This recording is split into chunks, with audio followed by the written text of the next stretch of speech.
What is going on, everyone? Welcome to the Trooper Transmission. This is CT3939, and we are going to be breaking down the Andor season finale. Hope you guys all had an awesome Thanksgiving. I know that I did, and that's why we're a few days behind on this, just getting everything out. We had a good time with family, but we left Wednesday, Thursday, Friday, and now it's Saturday. So we're getting into it. But let's dive in. So Rix Road, episode 12.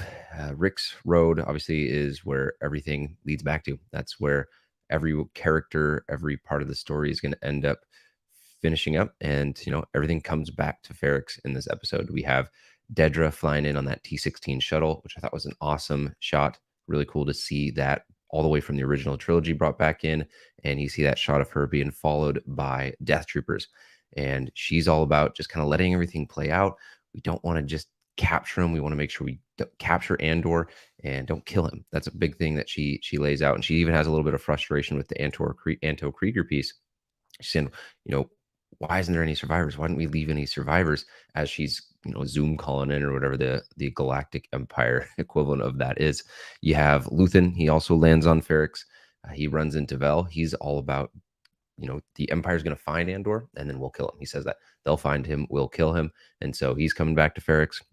You see Vel and Cinta, they're back together again, and Cinta's all business. And Vel obviously doesn't like that. We've seen that in previous episodes, but it's really cool to see them, being spies, doing spy things.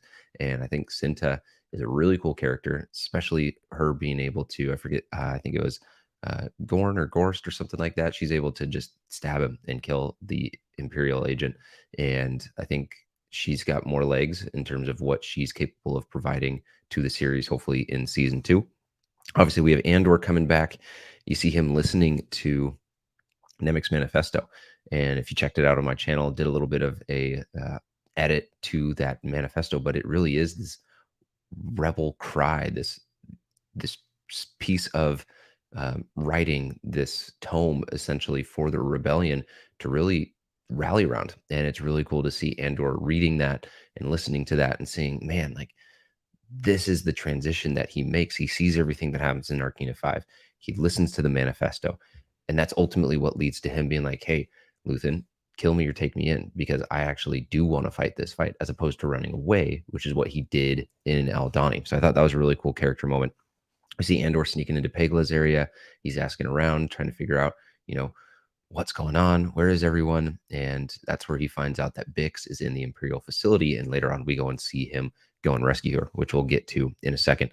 I got a crack anytime I see Sergeant Monk, see Cyril and Sergeant Monk. They're coming in on that taxi, and they're coming back to Ferrix too. And again, that's what I love about this finale. There's things that other episodes or other series, we'll say, haven't done as well, worth bringing all the characters back together. I think Book of Boba Fett really tried to do that. I think Mandalorian to a degree does that as well, but this really put a nice bow on it with, I think, a little bit better writing and didn't rely so much on legacy characters, which nothing to say bad about having legacy characters. I just think that in such a lack of star-studded cast from a Star Wars galaxy as it is, seen, right? You have Andor, who's a spinoff of a spinoff. It's not like this is Luke Skywalker and you have the social media craze of Baby Yoda. Like, these are all just people kind of just literally who came from nowhere and came out of nowhere, and now we are super invested in these characters because of the writing. I think it was super interesting that we saw Nurchi even, right? The guy who Andor owed money all the way back from the initial arc, where he's saying, hey, Andor, where's my money? He brings in that big bully, and the bully's just totally harmless. But they were able to bring his character in even. And so it was a really cool kind of way to tie everything up and have it all culminate in one big explosion, which we'll get into in a second. I want to touch on, obviously, Mon Mothma and her piece. Thought Genevieve O'Reilly did an amazing job. It was super compelling the entire time. And we see her having to give in, having to give her daughter Leda over to Davo, and you see his son. And I thought it was really cool how she laid the little breadcrumbs with her husband saying, hey, stop gambling, right? And they know that the Empire's listening. We actually see that it's Blevin who is, onto her trail, but she's outmaneuvering him. But Perrin just comes out. He's trying to party. He's trying to have a good time. And Mon Mothma is like, I know you're gambling again. If you're going to gamble, go to Canto Bight, which is a little sequel trilogy call out. So, they're laying the breadcrumbs as to why she's missing hundreds of thousands of dollars in her account. It's because Perrin's taking it and gambling. And, maybe that's ultimately why their relationship breaks up, because she keeps accusing him of stuff when he just wants to be a socialite and party. We get confirmation that the Daughters of Ferrix are essentially a social club, and everything comes down to Rix Road. And the anvil guy starts playing. The band starts playing. It's the worst band I've ever heard. I thought it was like a middle school band, but they start marching, and the Empire's scrambling to put together a perimeter. They're scrambling because essentially I think they started the ceremony, the funeral, sooner than expected. They wanted noon. The Empire told them 2, and they're like, yeah, we're just going to go anyway. And you see Nurchi pretending to get arrested. Band's walking down the street. Everything's really piling up, and Andor's, up high in a tower, checking everything out. And that's when he sees Luthen, and he's like, whoa, like even Luthen's here. And I thought it was kind of cool that Luthen was there to see what Aldhani started. And he was actually there, boots on the ground, able to see, oh, wow, like this is working. The rebellion that I'm trying to create, this is what's happening on planets like Ferrix. And it was all inspired by that initial announcement, as they called it earlier in the season. So Marva is able to give her speech, projecting her up into the sky. And this is a super niche like reference, but her speech kind of sounded like the voiceovers that would happen in BioShock. If you're watching this, let me know what you think, because I thought that was totally like the tone and just the cadence in which she was speaking reminded me of BioShock. But anyway, so she has a few really good quotes, and just the entire monologue was epic. Did a little edit to that as well. You can check that out on the channel. But she's saying the Empire's disease. We've been sleeping. I've been sleeping, and it's in the night. It's in the dark. That's when the Empire works. And she even says, at the center of a galaxy, there is a darkness, right? And the Coruscant's at the center of the galaxy. So I think that was just brilliant writing. And by the end of it, you have her, really like getting everyone motivated to go and start to push back. And I think the fight the Empire that she has at the end was supposed to be an F-bomb, but did not get past the Mickey Mouse. And so you see her saying fight the Empire, which totally makes sense. So then you see the crowd getting really riled up. Everyone's, yeah, fight the Empire. And Willman, who we see earlier in the episode putting together a little pipe bomb, ends up tossing it, lands on some grenades, blows everything up, and that's when the skirmish just fully goes all out. It's almost like the Boston Massacre at that point. The stormtroopers are opening fire at will, shooting on civilians. Civilians are fighting back. You see Brasso bringing Marva back into the fight. She's still fighting from the grave. He hits people over the head with her brick. He's headbutting stormtroopers, which I thought was kind of funny because everyone got super upset with that in Obi-Wan Kenobi when that happened. And now we're just like, yeah, headbutt stormtroopers. Let's go. Brasso's a beast, though. So I could totally see how that's happening. Cassian's able to go in and save Bix. We see him taking down Death Troopers, and he's doing something for the first time that's really selfless. And again, I think that's part of what Nemec's manifesto really inspired for him. You see that obviously Cinta stabs the spy. I mentioned that earlier. I thought it was hilarious when the anvil guy just drop kicked the stormtrooper and sent him flying right off the top of wherever he was, hitting his bells, probably a 40-foot drop. And it was quite kind of cool too to see the stormtroopers being accurate, for lack of a better term. They're hitting civilians right in the face, and they weren't missing stuff. But it starts to wrap up as you see Dedra.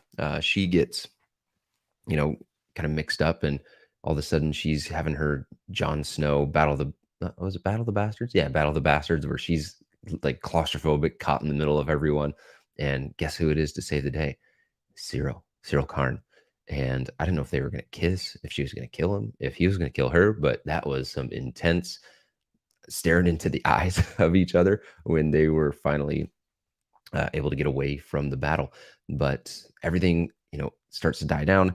You see essentially Luthen, and he's like, all right, I'm heading out.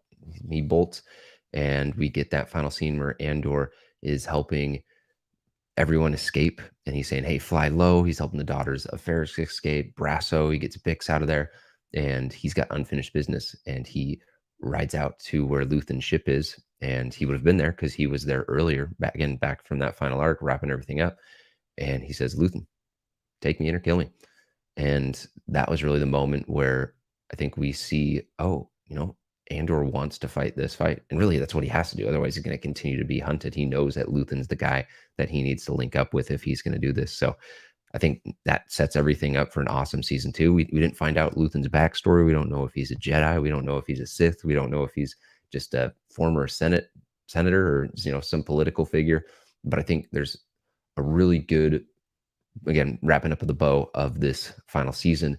And it was incredible because you had such great writing, such great storytelling, and world building. And they didn't have, it's almost reminds me of like a sports team that doesn't have any like D1 athletes, or doesn't have any All-Americans, or doesn't have any All-Stars, but they're able to bring everything together so cohesively to make it something really special. Whereas something like Boba Fett or The Mandalorian, I enjoyed these shows, or Obi-Wan Kenobi, it has these amazing legacy characters with so much star power. And it's almost like the New York Yankees, where they can go and make a few mistakes throughout the game, but then at the end of the day, they have Aaron Judge. He hits a home run. It's like, well, what can we do? Like, they have Luke Skywalker. They just brought him into season 2 of The Mandalorian. And again, I love Mandalorian. I love season 2 of The Mandalorian. I enjoyed Boba Fett. I enjoyed Kenobi. But you see how this is so much better from a writing standpoint. And I think it's interesting that they had this set up for a little bit more of an adult viewer.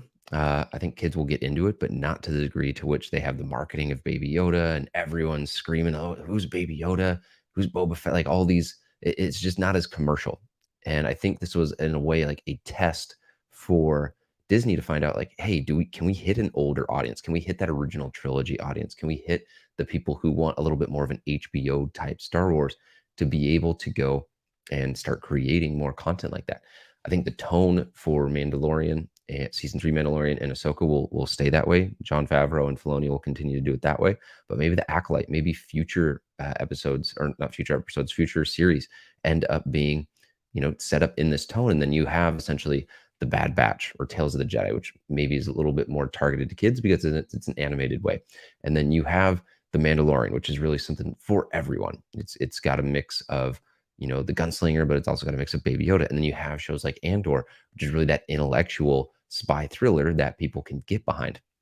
And it's all going to exist in the Disney universe. And I think that that's, cool. I don't think that you're ever going to have this perfect movie that makes everyone happy, where you're able to get the writing and the tone and everything of Andor, and it also caters to the kids because it's playful and fun, while it also has like the adventure piece that Mandalorian has. Like, those are all different, and not, I want to say genres, but it's all different types of like spices and flavors. You couldn't just take barbecue sauce and ketchup and curry and soy sauce and be like, hey, we're just going to mix it all up, because it wouldn't taste how it's designed to taste. It's all designed to be almost in its own container, all still within the umbrella of Star Wars. So that's my take. I don't think that, you also got to look into account what Bob Iger's going to want. And as much as people love Andor, do their pocketbooks love Andor to the same degree to which they can go and market something like Obi-Wan Kenobi, get subscribers, increase shareholder value? That's something else to take into account, because as much as we like Andor, you haven't seen it selling toys. You haven't seen it on TV. They're having to put it out on other streaming services to get more people into it, because it's not getting them the download numbers that they want. And so I just think maybe slow down expectations, or come back to earth a little bit in terms of thinking everything's going to be like this, and that Disney's going to see, oh, this is how Star Wars should be written. Like, to a degree, you're probably right, but at the same time, you're not going to be able to. I would say the almighty dollar, especially for Bob Iger, is going to trump our desire for the Star Wars that we want. And the board of directors is not the board of Star Wars fans directors. It's the board of directors to make money. And at the end of the day, that's what we're looking at. And so I think that's something to take into account. Pump the brakes on, Bob Iger seeing that everyone loves Andor. A majority of people like Andor, and that everything's going to be like that. I don't think it's going to be like that. Yeah, that's all I got on this. Thank you for watching, and let me know your thoughts in the comments. I'd love to start doing these with people and interacting a little bit more, getting used to this streaming setup, and we'll continue to get better at it. But drop it below in the comments, any questions, any thoughts that you have. And thanks for watching. This is CT3939 on the Trooper Transmission. Looking forward to what is it, Bad Batch season 2. That'll be coming out a little over a month, and so we'll be doing live streams for that. We'll be doing live streams for Mandalorian, and we're gonna get down. We're gonna get down, boogie, and love Star Wars. Love you guys. Peace.